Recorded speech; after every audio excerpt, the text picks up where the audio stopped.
You're working, you're learning, you're trying to improve your life. And still, there is that quiet feeling that says, it's not enough. I can do more. Hello everyone, this is Violet. Today we're going to talk about a touching issue that exists in all our lives. What makes this frustrating is that you are doing everything that you can. You're not lazy, you are not stuck, but the satisfaction never really lands.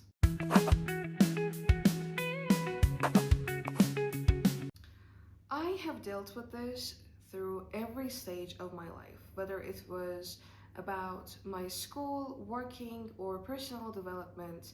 I always felt like I wasn't doing what I needed to do. And it led me to burnout faster than anything. This is not a productivity issue. You might have all the motivation you need. You might have planned every major step and task, and everything is on the right track.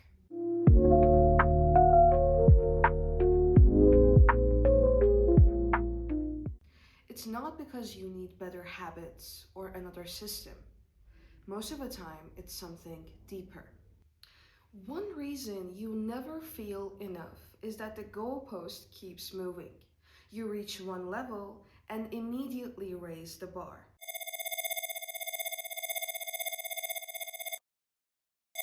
So there's no moment this is enough gets to exist. Let's take it into practice. While entering a new workplace, you start creating the goals, and one of them could be I need to prove why I'm here. I need to show why I was chosen. And the moment you hear something along the lines of you are a great addition to the team, you have bright insights, or you are a real team player, your brain has already started about creating the next path to success. Another aspect of this is our relationships.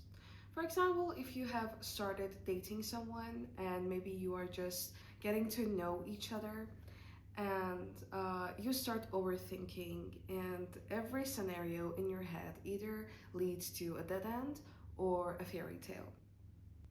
And the moment you actually start to connect with your partner, your brain starts to decide if and when you should move in together.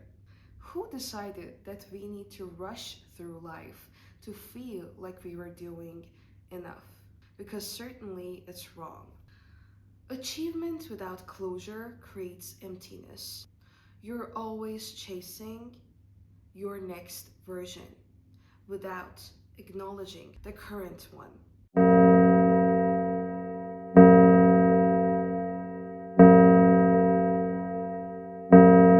It's a problem of mindfulness. Most of the problems we face in the modern world are the same. We don't give ourselves the time nor the peace to really enjoy the fruits of our efforts. The moment we reach the last step, we create another challenge we need to deal with. Another reason is comparison, even subtle ones. Not just to people, but to invisible standards of what we think a good life should look like. These days, we're all tired of hearing the phrase, you should never compare yourself to others. But why do we keep hearing it?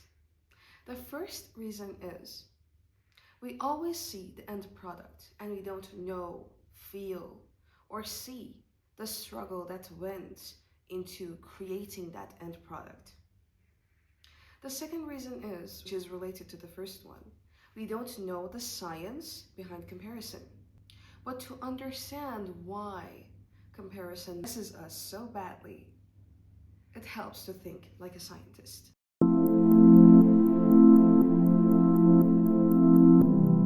In science, if you want to test something properly, you need to isolate variables, which means you change one thing while keeping the others exactly the same.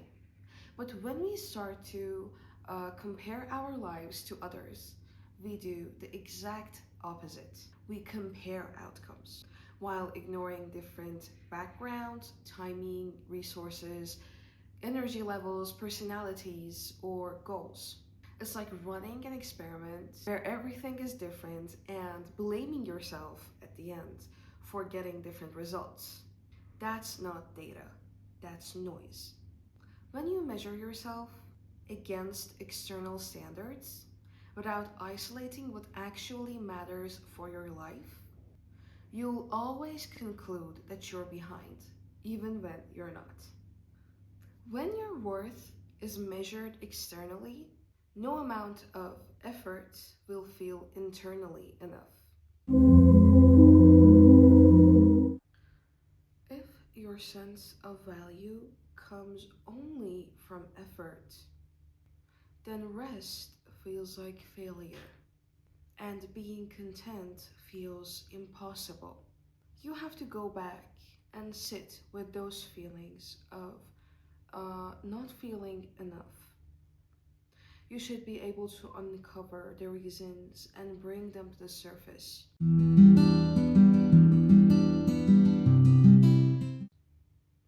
Maybe you were an academically gifted child and you were defined by your intelligence and abilities.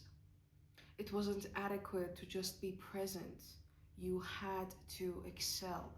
Maybe you use working, studying, or any other task that requires great brain capacity as a way to avoid something else.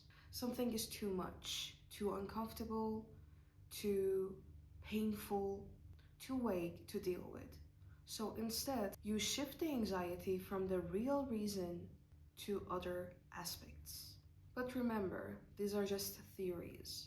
You are the one responsible for finding the reasons behind your coping mechanisms. Living smarter doesn't mean doing more.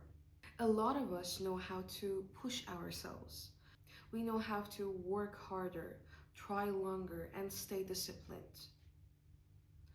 But living smarter is about something else. It's about the ability to recognize when enough has already happened, even if you could do more. Enough effort doesn't always look like finishing everything. Sometimes it looks like stopping at the right moment.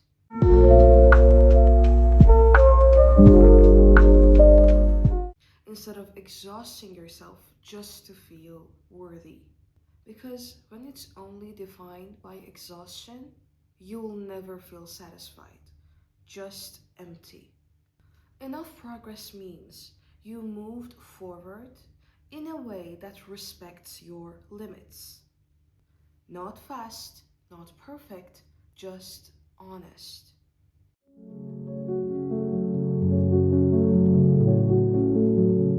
And enough for today means allowing today to end without needing it to justify your value.